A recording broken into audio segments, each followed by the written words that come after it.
Hello mga kol, welcome back sa ating YouTube channel Surplus TV. Sa bago lang sa ating channel, huwag niyo kalimutan i-like, share, and subscribe. Then click na rin natin ang notification bell para laging updated sa ating mga susunod na video uploads kagaya nito.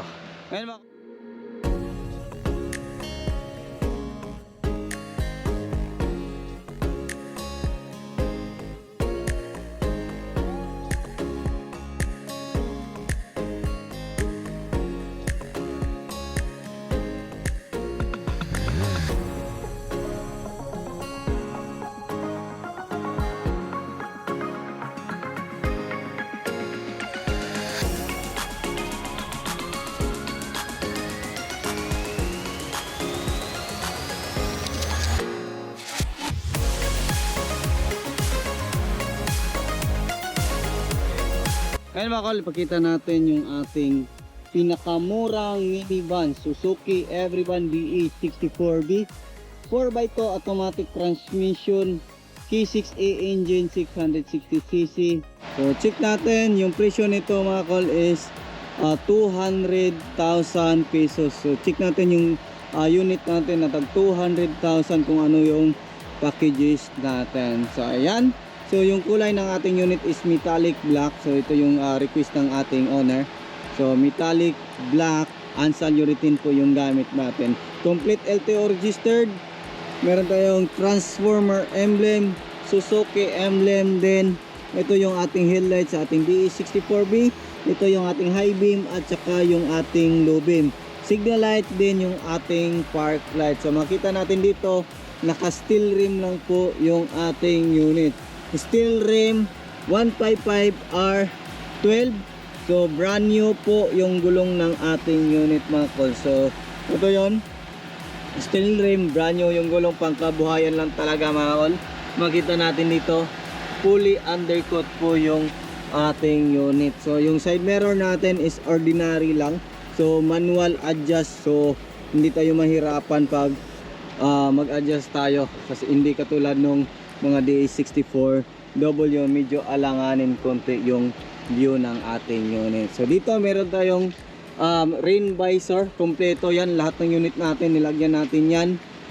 Complete tint or fully tinted yung ating unit. So disc brake yung harap, then dito sa likuran is drum brake. So makita natin dito stock lang talaga yung rim, pero kinulayan natin yun mga kol, pero brand new yung gulong. So makita natin dito fully undercut din. Yan, double checking pa natin yan lahat. Then yan, so stock lang yung mga bolt ng ating unit. Then dito sa likuran makita natin meron siyang third light. Yan, logo ng ating channel. Yan, makita natin dito wiper, Suzuki emblem, door handle. So dito meron na siyang gas opener sa kanyang likuran, so susian. So ito yung tail light sa DE64B. Same lang po sila ni DE17B. So ito yung signal light, ito yung park light at saka brake light, din ito yung reverse light. So yan, makita natin dyan natin ilagay yung plate natin.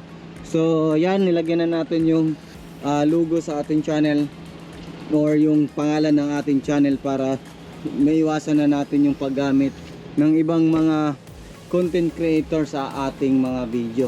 So yan, makita natin dito mga kol, napaka luwang po ng ating unit. Ayan o, abot dito yung lamig ng aircon. So yan, brand new yung mating natin mga kol. Makita natin dito yung mga door pads natin, bago na din. Yung ceiling natin, bago na din. Ayan, makita natin dito yung room light natin. Ayan, so yan po yung space ng ating unit na tag 200,000. So dito sa sliding door is hindi siya power window. Ayan, hindi siya power window, hindi rin siya power slide. Ayan, so check natin yung upuan. Ibalik natin yung upuan mga kol, kung ano yung hitsura ng ating upuan. So dito wala siyang plastic na running board, hindi katulad ng mga captain seat na mga unit. Ayan, dito meron tayong mga extra lagayan dyan mga kol. Ayan, so i-unfold na natin yung ating upuan. So ito yung upuan natin. Straight lang siya mga kol. Wala masyadong wala siyang armrest, wala siyang headrest. So straight lang talaga. So kaya kung makikita natin, pag pinold natin yung upuan, level na level po siya dito mga kol. Ayan, so brand new na po yung mating natin dito. Ayan. So check natin sa kabilang side kung ano yung makikita natin dito. Tatag 200,000 natin na unit. Ayan. So dito mga kol, ito yung ating tie range. Riser, yung jack natin nasa loob yan. Then ito yung riser natin. Ayan, so stock lang dyan.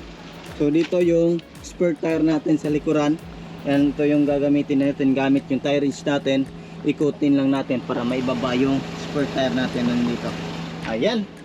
So check natin dito. Ayan, dito is manual po yung riser natin. Ayan. So manual po siya. Ito nilagyan natin ng steering wheel cover. Kasi may mga steering wheel na mahirap na linisin. Kaya pangit naman tingnan kung hindi natin lagyan ng steering wheel cover. Ayan, dito headlight adjuster. Ayan, dito stock lang yung stereo natin, Japan original. Yung dashboard natin, ayan, so back to original yung kulay natin. Kompleto siya sa holder, yung passenger handle, isa, dalawa. Ayan, yan po yung passenger handle natin. Din dito yung console box natin. Ayan, ito yung aircon switch natin. Then ito yung mga blower natin. So yan, dito meron din lagayin dito cup holder. Ito yung upuan ng ating unit. Meron siyang leader, so brand new na po yung leader natin na nilagay sa ating unit mga kol. Then dito makita natin brand new na po yung mating na nilagay natin sa ating unit. So dito rin yan, so mini console box. So yung mga nag-o-open ng ganito, sikwatin nyo lang dito para mag-lock po yung maliit na console box ninyo. So check naman natin yung ating makina. So ayan, ito yung makina natin na P6A engine, P6A engine 12 volt AFI. So kailangan pa natin yan linisan. So ang kagandahan sa mga unit na may vlog natin mga kol, so lahat ng unit natin inaano natin na mag-vlog lahat para ma-double checking natin. Katulad nito, hindi pa nalinisan yung makina, palinisan natin yan pagbalik sa shop. So yan yung ano namin, priority namin na ma-vlog lahat ng unit para ma-triple check kung makaya 5 checking para makita natin kung ano yung mga nakaligtaan natin. Powerful nung makina niya mga kol. So check natin dito sa passenger side kung ano yung makita natin dito. Yan. Yan dito. Yan, so yung ating chassis number, gas tank opener nandito. Yan. Yun. Yan, so ito yung makina natin sa passenger side, throttle body. Yung mga ganitong map sensor mga kol is yan po yung latest model. So 2010 pataas. So kung bibili kayo ng mga DE64B na automatic, mas pipiliin nyo po yung tinatawag namin dito na double sensor. So meron siyang crankshaft sensor, dalawa yung oxygen sensor kasi non-turbo yan.